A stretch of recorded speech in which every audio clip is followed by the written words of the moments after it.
राधा से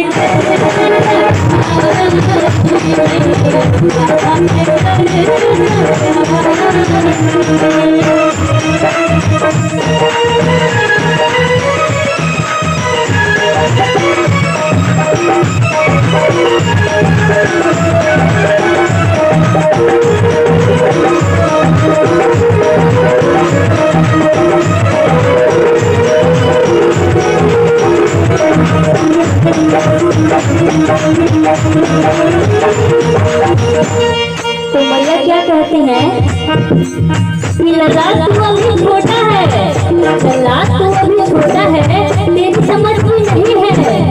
कैसे? अरे न बोले मैया, अरे न बोले मैया,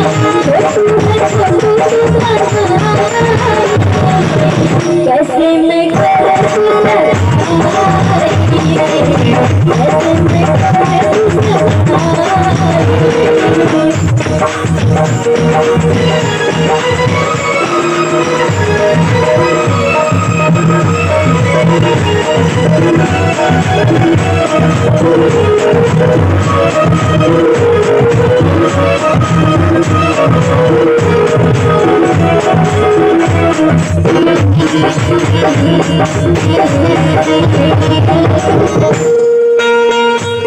भैया अच्छा नहीं खेला, अच्छा नहीं खेला है।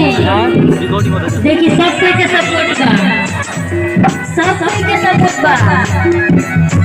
कहे बा चलिए हम आइए जाता है।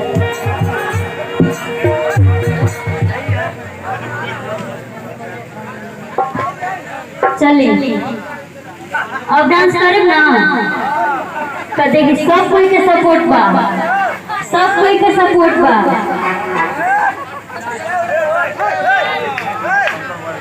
सब कोई, हाँ हाँ सब कोई डांस करी, सब कोई डांस करी। देखिए अभी